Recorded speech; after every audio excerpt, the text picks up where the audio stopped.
श्री स्वामी समर्थ. चला आज आपण नागपंचमीनिमित्त पुरणाचे दिंडे कसे बनवायचे ते पहा. तर आपण इथं धुवून 1 वाटी हरभऱ्याची डाळ घेतलेली आहे आणि इथं आपण 2 गिलास आदान ठेवलेला आहे. तर त्याच्यामध्ये आपण अर्धा चमचा हळद टाकलेली आहे, ती पिवळं पुरण दिसावं म्हणून. आणि अर्धा चमचा आपण तेल टाकलेलं आहे, कशामुळं की अशी मऊ चांगली शिजती डाळ म्हणून आपण त्यात तेल घातलेलं आहे. तर हो का, ही डाळ आता आपण ह्याच्यामध्ये टाकूया आणि 2-3 शिट्ट्या काढून घेऊया.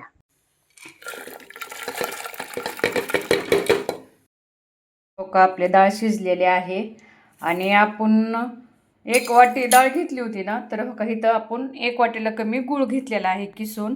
का तर किसून घेतलेला गूळ सोपा पडतो किसायला पण, आणि ह्यात काही खडे कचरा असला तर दिसतो आपल्याला, म्हणून हो का इथं मस्त अशी डाळ शिजलेली आहे.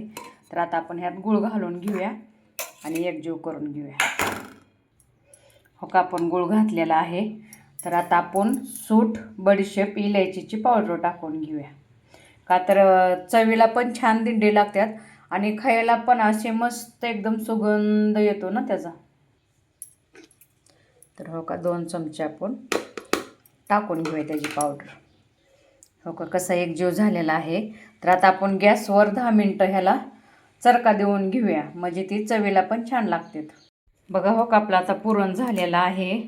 तर बघा इथं आपण कणिक घेतलेले आहे, ह्यात मीठ टाकलेलं आहे.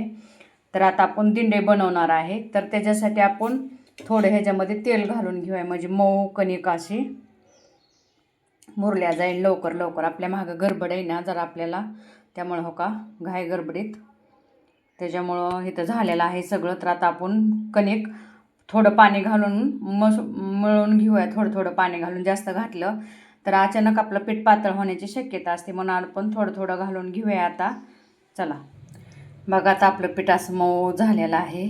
आपण ह्याला तेल लावून घेतलेलं आहे. तर ह्याला 5 मिनटं ठेवूया आणि मग आपण दिंडे लाटायला घेऊया.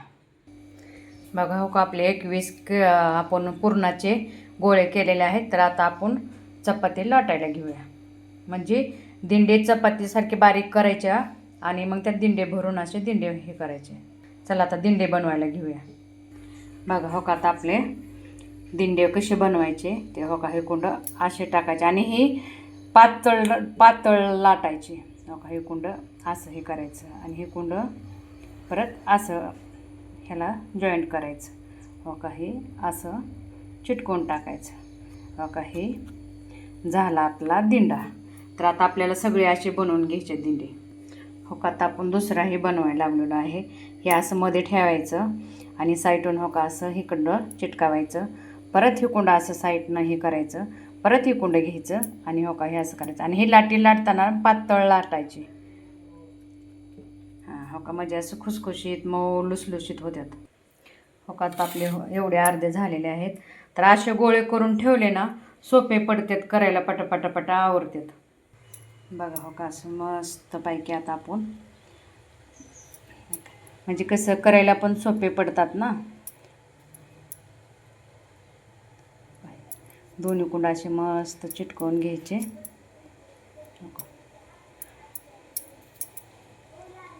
मस्त असे हो का, आपले एवढे दिंडे झालेले आहेत.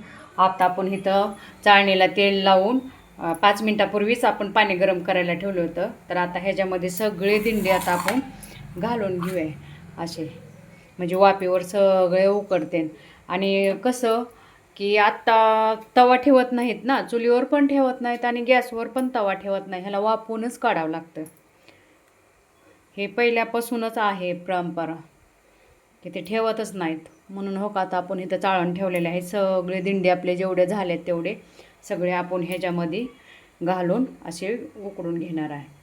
मग आता हो का, आपले सगळे घालून घेतलेले आहेत. तर आता आपण हे ताट झाकून घेऊया ह्याच्यावरती, असं मस्त ह्याला 15-20 मिनटं वाफवून देऊया. बघा आता हो का, आपण झाकण काढलेलं आहे.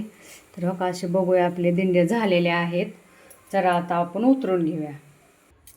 हो का, माझ्या मैत्रिणींनो, सगळे आपले असे मऊ लुसलुशीत दिंडे झालेले आहेत.